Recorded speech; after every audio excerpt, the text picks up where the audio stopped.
नमस्कार, मैं सुमित यादव। आप देख रहे हैं दा सुनामी। इस समय मेरी मौजूदगी जंतर मंतर पर है। 20 जुलाई यानी कि कल जंतर मंतर से संसद तक एक मार्च होनी थी, जिसकी परमिशन अब पुलिस ने नहीं दी है और धारा 144 लग गई है। हम लोग जंतर मंतर पे हैं। तस्वीर आपको लगातार दिखा रहे हैं कि कितनी भीड़ यहाँ पर पहुँची है। कल की तैयारी को लेके, कल की यात्रा को लेके तमाम युवा यहाँ पर पहुँचा है रात से ही, और कल सुबह से ही पहुँचना शुरू हुआ। कल की तैयारी को लेके, कल की मार्च को लेके, इसमें हिस्सा बनने के लिए यहाँ युवा पहुँचा था। लेकिन अब परमिशन नहीं मिली। अभी लोग क्या करेंगे उसको भी हम समझेंगे। यहाँ तमाम लोगों से बातचीत करते हैं कि क्या अब स्थिति कल की बनेगी। हमारे साथ बातचीत करने के लिए चौधरी नितिन बालियान मेरठ से हैं, किसान यूनियन के अध्यक्ष हैं। बहुत बहुत स्वागत है नितिन चैनल पर। धन्यवाद सुमित जी, स्वागत है आपका। अब तो परमिशन नहीं मिली, आप लोग इतने दिन से तैयारी कर रहे हैं। 20 दिन से ज़्यादा हुए अब भूख हड़ताल करते हुए। 1 महीना लमसम इस प्रदर्शन को भी यहाँ जंतर मंतर पे हो गया। आप लोग लगातार अपील कर रहे हैं कि 20 जुलाई सब जगह से लोग आएँ, 20 जुलाई को आएँ, हम लोग यात्रा करेंगे जंतर मंतर संसद तक, लेकिन परमिशन पुलिस ने नहीं दी है। ऐसा है, परमिशन तो इस देश में संविधान है। संविधान हमें अधिकार देता है आज़ादी से अपना शांतिपूर्ण तरीके से आंदोलन करने का। परमिशन तो हमें इन पुलिस वालों से नहीं चाहिए, इस देश की सरकार से नहीं चाहिए। परमिशन तो जब पेपर लीक होते हैं, पेपर लीक की कौन सी परमिशन होती है? जब इस देश में एक शांतिपूर्ण तरीके से आंदोलन कर रहे व्यक्ति को उठा के ले जाते हैं, उसकी कब परमिशन होती है? हमें परमिशन की आवश्यकता नहीं है। इस देश के युवाओं को परमिशन की आवश्यकता नहीं है। हम वो लोग हैं जिन्होंने 13 महीने देश की सड़कों पर बैठ के इस देश के किसान मजदूरों को बचाने के लिए आंदोलन करा था। आज किसानों के बच्चों को बचाने के लिए आंदोलन कर रहे हैं। ये जो बच्चे आंदोलन कर रहे हैं, कोई उद्योगपति के, अंबानी अडानी के बच्चे पे आंदोलन नहीं कर रहे हैं जो इन्हें परमिशन की आवश्यकता पड़ेगी। क्या आज इस देश में अंग्रेजों की सरकार चल रही है कि हमें अपने ही देश में अपने हक अधिकारों के लिए लड़ाई लड़ने के लिए, अपने हक अधिकारों के लिए, अपनी शिक्षा के लिए, अपने रोजगार की आवाज़ उठाने के लिए हमें परमिशन की आवश्यकता पड़ेगी? क्या इस देश में अंग्रेजों की सरकार है? इस देश में लोकतंत्र है। इस देश का लोक यहाँ पे खड़ा है, तंत्र कह रहा है परमिशन दो, तो लोक बड़ा है तंत्र बड़ा है? ये बताइए। लोक बड़ा है, इसलिए देश में लोकतंत्र है। और हमें इन पुलिस वालों से, इस देश की सरकारों से हमें परमिशन की कोई आवश्यकता नहीं है। जब इस देश का मेजोरिटी में युवा यहाँ खड़े रहेंगे, तो जहाँ मेजोरिटी आएगी वहीं परमिशन हो जाएगी। और जहाँ हम लोग सड़कों पर उतर आते हैं, जब सड़कें गुलजार हो जाती हैं, तो उसके बाद परमिशन की कोई आवश्यकता नहीं पड़ती। तो परमिशन नहीं मिली है तो यहाँ पर सुरक्षा बल भी बढ़ेगा। यहाँ पर वाटर कैनन का कल इस्तेमाल, अगर आप बलपूर्वक आगे बढ़ने का प्रयास करेंगे तो वो उन पुलिस प्रशासन की तरफ से भी बल का प्रयोग किया जाएगा। उसके लिए आप तैयार हैं? हम हर प्रकार के बल के लिए तैयार हैं। हम लाठी खाने के लिए तैयार हैं। जो इन्होंने वो वाटर कैनन वाला अपनी गाड़ी तैयार करवा रखी है, उसके लिए भी तैयार हैं। जो उन्होंने सुबह से डरा रहे हैं वीडियो चला करके कि आंसू गैस वाली गाड़ी तैयार कर दी, हम उसके लिए भी तैयार हैं। हम इनके मुकदमों के लिए भी तैयार हैं। हम इनके बुलडोजर के लिए भी तैयार हैं। जब इस देश के युवाओं का भविष्य ही नहीं बचेगा, नौकरी नहीं बचने की, अपने माँ बाप के बुढ़ापे का सहारा नहीं बन पाने के, तो फिर क्या करेंगे भाई जीवन को बचाने के लिए? ये लड़ाई कोई छोटी मोटी लड़ाई नहीं है। ये परिवारों को बचाने की लड़ाई है, ये भविष्य को बचाने की लड़ाई है, ये आर पार की लड़ाई है। इससे हमें कोई फर्क नहीं पड़ता कि कितना बल लग जाए। जो ये बल लगेगा ये भी हमारे तुम्हारे में सही है। जो ये बल लगेगा ये भी किसानों के ही बालक हैं। ये भी एक बार लाठी मारने से पहले ये बार 100 बार सोचेंगे कि हम लाठी मार रहे, लेकिन दर्द इनका ही होगा। तो इसलिए हम कह रहे हैं कि हम लोग इनसे डरने वाले नहीं हैं, हम इनसे दबने वाले नहीं हैं। ना हमें इनसे परमिशन चाहिए और ना हमें इनसे किसी भी प्रकार का डर चाहिए। ना हम इनके बुलडोजर से डरते, ना हम किसी चीज़ से डरते। एक बात बताइए, क्यों आप हाथ धोके और नरेंद्र मोदी और धर्मेंद्र प्रधान के पीछे लग गए हैं? नीट का पेपर लीक हुआ था। नीट के पेपर लीक के बाद जो लोग उसमें संलिप्त पाए गए, कुछ लोगों की गिरफ्तारी हुई, अभी भी जांच चल रही है। उसके बाद नीट का पेपर दोबारा हो गया, उसका नतीजे भी अब आ चुके हैं। अब तो हो गया जो ऐसा क्या समस्या है कि जब से ये सरकार आई, जब से हर कोई वर्ग दुखी है। जब से जो भी बालक किसी भी चीज़ का, तो नीट का हुआ था, किसी भी चीज़ का फार्म भर ले, उसी चीज़ का लीक हो जा। किसान इस सरकार में दुखी, महिलाएं इस सरकार में दुखी, छात्र नौजवान इस सरकार में दुखी, हर वर्ग इस सरकार में दुखी है। तो सुखी कौन है? इसलिए हम इस सरकार के पीछे हाथ धोकर पड़ रहे। अभी तो समय है, नरेंद्र मोदी को भी हम लोग कहना चाहते हैं कि अभी तो समय है, अपने शिक्षा मंत्री का इस्तीफा दे लो। ये वही नौजवान है जिनके हाथ के अंगूठे से, ताकत से, वोट से आपकी सरकार बनती है। 2000 आप संसद की कुर्सी बैठे हो। अगर ये आपके पीछे हाथ धोकर पड़ के 2029 में, तो वो दिन दूर नहीं होगा कि भविष्य में इस देश में वे लोग भी ढूंढने नहीं मिलेंगे कि कोई भी व्यक्ति से पूछेगा भाई तू भाजपा का समर्थक था क्या? भाजपा का समर्थक होने में भी शर्म आएगी लोगों को बताने में भी कि हम कभी भाजपा के समर्थक रहे। ऐसा टाइम आने वाला है। हमने जयप्रकाश नारायण के आंदोलन के बारे में पढ़ा, तो हमने पढ़ा कि देश में इतना बड़ा छात्र आंदोलन जयप्रकाश नारायण के नेतृत्व में हुआ था। लेकिन जयप्रकाश नारायण के आंदोलन के बाद पहली बार अगर मैंने अपनी यादों में, अपनी आंखों में, हमने किसानों का तो आंदोलन देखे हैं, हमने बहुत सारे आंदोलन देखे, मजदूरों के आंदोलन देखे, लेकिन छात्रों का, युवाओं का अगर मैंने कोई पहला आंदोलन इस प्रकार सड़कें गुलजार देखी है जयप्रकाश नारायण के आंदोलन के बाद, तो पहला ही आंदोलन ऐसा है कि जब छात्र स्वयं सड़कों पर उतरे हैं। क्योंकि जब भी कोई बड़ा आंदोलन होता था तो कभी कभी बसें भेज दी जाती हैं पब्लिक को बुलाने के लिए, कहीं गाड़ियाँ लगा दी जाती हैं। ये जितने लोग आ रहे हैं ये अपने किराए से, अपनी मर्जी से, अपने एक एक पैसा खर्च करके आ रहे हैं और देश की सरकार से पूछने के लिए आए हैं कि जब हम पूरी रात पढ़ाई करते हैं और पढ़ाई करने के बाद जब परिणाम आने का नंबर आता है तो उनका पेपर क्यों लीक हो जाता है भाई।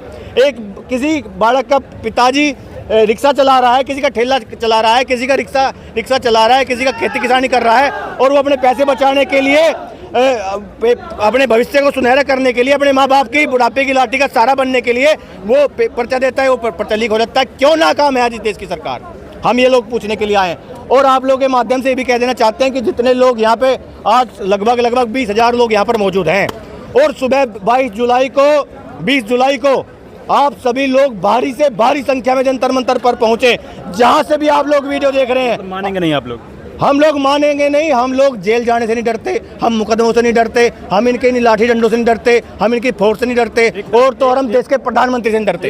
एक तरफ आप संविधान मानते हैं, दूसरी तरफ जब आप जो अनुमति नहीं मिली है वो संविधान के तहत ही अनुमति मिलती है, वो उसका आप उल्लंघन करेंगे तो क्या ये संविधान का विरोध नहीं माना जाएगा? कौन सा उल्लंघन है? कौन सा उल्लंघन है? जब हम लोग कह रहे हैं कि हमारा समय बढ़ा दो और हम कह रहे हैं हमें कौन सा बैठने का शौक है? बैठते ही कहा था इस देश का शिक्षा मंत्री भ्रष्ट है, इस देश का शिक्षा मंत्री चोर है और उस चोर मंत्री का इस्तीफा करा दो, ये छात्र अपने घर चले जाएंगे, नया मंत्री आएगा, नया तंत्र चलेगा। तो आप क्यों इस प्रकार इन छात्रों को सड़कों पर बैठाना चाहते हो भाई? क्यों इतना लंबा आंदोलन चलाना चाहते हो भाई? आपसे सिर्फ आपके शिक्षा मंत्री का इस्तीफा हम लोग मांग रहे हैं, दे दो। ये तो चोर लोग हैं, चोर मंत्री है, चंदा चोर ये, विधायक चोर ये, वोट चोर ये और पेपर चोर ये। क्योंकि पेपर भी वो लीक नहीं हुआ, पेपर चोरी करा गया है, भ्रष्टाचार किया गया है, उसके एवज में पैसे लिए गए हैं 20-20 लाख रुपए जब पेपर चोर हुई है। ये पूरी चोर सरकार है और हम इन चोर सरकार के संविधान के हवाला हम लोग दे रहे हैं ना। हमसे ज़्यादा संविधान को मानने वाले लोग नहीं है। हम संवैधानिक तरीके से, गांधीवादी तरीके से, शांतिपूर्ण तरीके से बैठे थे। इस देश का वैज्ञानिक सोनम वांगचुक के रूप में यहाँ पर भूख हड़ताल अपने शरीर को कष्ट दे रहा था, सरकार को कष्ट नहीं दे रहा था। और अपने शरीर को कष्ट देने के बावजूद भी इस देश की सरकार ने संविधान का हनन किया, संविधान का उल्लंघन किया और संविधान से जो संविधान में हमें अधिकार मिलते हैं, right to protest, right to speech, हमें बोलने का अधिकार मिलता है, हमें आंदोलन करने का अधिकार मिलता है, उसका हनन किसने किया? सरकार ने किया। तो अब हम लोग जैसे को तैसे का जवाब देना चाहते हैं। हमारे गाँव में एक कहावत है कि जब गद्दड़ की मौत आए तो गाँव की तरफ भाग ले। अब गद्दड़ की मौत आ गई और इसलिए गाँव की ओर आ रहा है। इसका मतलब इस सरकार का टेम आ लिया, इसलिए भी इसने छात्रों से, देश के नौजवानों से लड़ाई कर ली। ठीक, क्या नाम है साहब आपका? मेरा नाम दीपक सिरोही है। क्या ज़रूरत है आपका? कौन सा पेपर लीक हुआ? आप क्यों चले आए यहाँ पे? क्यों परेशान हो रहे हैं आप? हमारा पेपर लीक नहीं हुआ, लेकिन ये जो बच्चे हैं ये सब, ये भी तो हमारे बच्चे हैं और जो हमारे छोटे बच्चे हैं वे भी आने वाले भविष्य है। जब ये अभी इनके पेपर लीक हो रहे हैं तो आगे तो फिर पता नहीं क्या होगा मामला। अपने बच्चों के लिए आप आए यहाँ पर? हाँ, ये सब हमारे बच्चे हैं, इन्हीं के लिए आए हैं। मानेगी सरकार? झुकेगी कि नहीं? सरकार को झुका देंगे, ना मानेगी तो कैसे झुकाएंगे? परमिशन नहीं मिली आपको? परमिशन नहीं देती कोई भी सरकार, किसी विरोध प्रदर्शन के लिए परमिशन नहीं देगी। ये तो जबरदस्ती प्रदर्शन करना पड़ता है। अब तक की तो आपके पास परमिशन थी। अभी सरकार को ये कह दो जी हाँ जी तुम्हारी पार्टी के लोगों को यहाँ ला के गुलदस्ते में देंगे, उनके लिए परमिशन मिल जाएगी। लेकिन कोई अगर आदमी, बालक है, ये बच्चे जितने भी हैं, ये प्रदर्शन के लिए परमिशन मांगे, कोई सरकार वर्तमान में परमिशन नहीं देगी। कैसे जाएंगे संसद तक? संसद में जैसे आए ऐसे चले जाएंगे। अभी जितने पुलिस रोकेगी, कल आपके ऊपर लाठी बरसाएगी। पुलिस रोकने के लिए तो खड़ी की जाती है, दो हाथ तो हमारे भी दिए और हाथ हमारे भी हैं, धकेल देंगे धकेल देंगे पुलिस को भी। कैसे धकेलेंगे? लाठी है उनके हाथ में। कल भी, अब ये रात का दिन है, कल सुबह 20 तारीख हो जाएगी और कल देख लेना क्या ऐसे धकेलेंगे, दिखा देंगे कैसे धकेलेंगे। बिल्कुल धकेल देंगे, बिल्कुल धकेल देंगे। अरे किसान आंदोलन में आप भी थे, हम भी थे। आप किसान वो दिल्ली के बॉर्डर पे रोक लिए, किसान धकेल नहीं पाए, आप कैसे धकेल देंगे? आप 13 महीने बाद धकेल दी थी। 13 महीने बाद धकेल दी थी यार। उन्होंने तो पहली कील वील वैसी गाड़ दी थी और यहाँ भी अभी खड़े कर दिए हैं ये अपने। अब बुल्डो जोड़ ले आएंगे थोड़ी देर में, उसमें बैठा गया, ऊपर से पार कर हो जाएंगे। समाजवादी पार्टी के लोग कभी डरते नहीं है, ना कभी झुकते, सब इनके साथ हैं मजबूत तरीके से, कंधे से कंधा मिला के। क्या नाम भाई? लक्ष्मण चौधरी। क्या करना है यहाँ पे? कहाँ से आए? जबलपुर एमपी से। जबलपुर से आए? खास इसी के लिए आए? इसी के लिए आए हैं जी। क्यों इतनी गर्मी में परेशान हो रहे हैं भाई? क्यों ना होंगे परेशान, किसी और के लिए नहीं आए हैं। हम अपने लिए, अपने भाइयों के लिए, अपनी बहनों के लिए आए हैं। इतनी सारी मौतें हो गई, इतना सारा चीज़ें चल रही हैं, उसके लिए आए हैं। ये परेशानी क्या है? मौतें हो गई जिस घर में, आप उस घर में जाके देखिए, उधर भूख हड़ताल में बैठे आप उस जगह में जाके, ये गर्मी क्या है? गर्मी से हमें फ़र्क नहीं पड़ता है। हम तो बस आए हैं, कल जाएंगे और बस जाएंगे। कल जाएंगे कह रहे हैं, पुलिस ने परमिशन नहीं दी अब कल जाने की। देखिए मार्च की परमिशन नहीं मिली। भैया जी ने जैसे बोला कि परमिशन तो नहीं देगी, लेकिन उस चीज़ से हम हटने वाले तो नहीं हैं। कल का मन बना लिए हैं, जो होगा देखा जाएगा। गांधी जी को भी पूछते हैं, चंद्रशेखर आज़ाद को भी पूछते हैं। जो भैया ने बोला कि बैरिकेड या जो भी होगा सबको उखाड़ फेंकेंगे, उखाड़ के फेंक देंगे बैरिकेडिंग। बिल्कुल। क्या कह रहे हैं भाई? बोल रहा हूँ 20-25 लड़के बसस को पलटा देंगे, ज़्यादा भारी नहीं होती बसस। अरे बहुत अभी तक बहुत शांतिपूर्ण प्रदर्शन चल रहा था। बैनरों पर भी लिखा गया है कि शांतिपूर्ण प्रदर्शन, आप बस पलटने और बैरिकेडिंग उखाड़ने की बात कर रहे हैं। अगर देखिए शांतिपूर्ण धरने की बात है, जब शांतिपूर्ण धरना दिया जाएगा तो हम सामने वाले से भी चाहते हैं कि वो शांतिपूर्ण बनाए रखें। आज संविधान की सिर्फ बच्चों पे लागू होती है, पुलिस पे नहीं होती। हम ये नहीं आए हैं कि हम क्या बोलते हैं, अहिंसा का मार्ग अपनाएं और पुलिस हम पे हिंसा दिखाए, ऐसा नहीं होगा।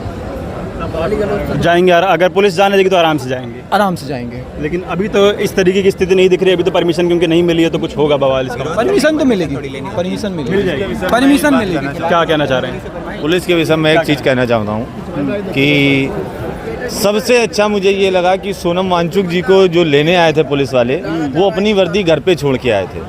ठीक है, उसका कारण ये है कि 1857 से लेके आज तक जितने भी क्रांतिकारियों की हत्या हुई है, उन हत्या को करने वाली खाकी वर्दी रही है। मैं आदमी की बात नहीं कर रहा हूँ, लेकिन खाकी की बात कर रहा हूँ। अगर वो खाकी पहन के आते तो सोनम वांगचुक जी का जो 20 दिन का व्रत था वो टूट जाता।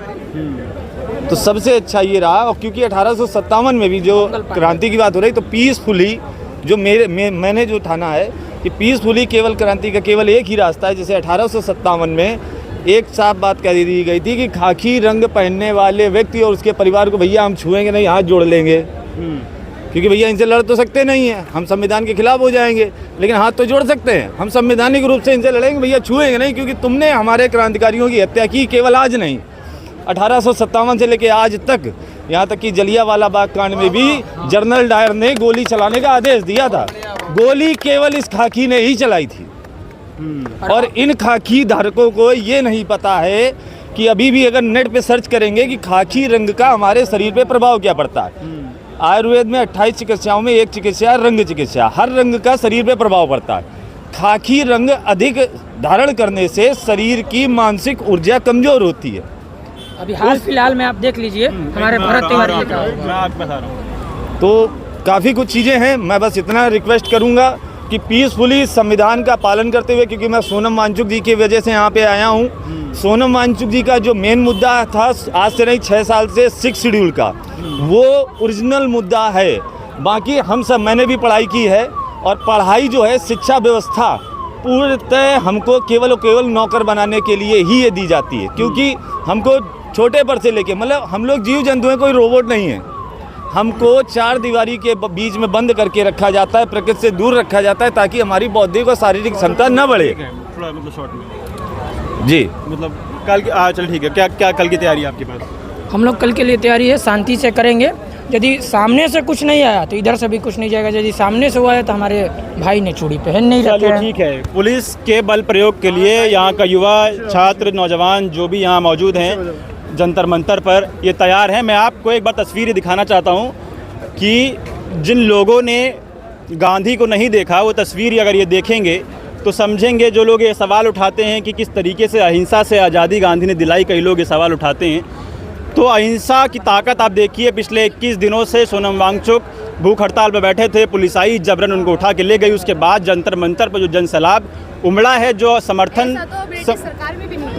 समर्थन यहाँ पर इस आंदोलन को मिला, उसके बाद ये दिखाता है कि उस समय गांधी की अहिंसा के आंदोलन में कितनी ताकत रही होगी।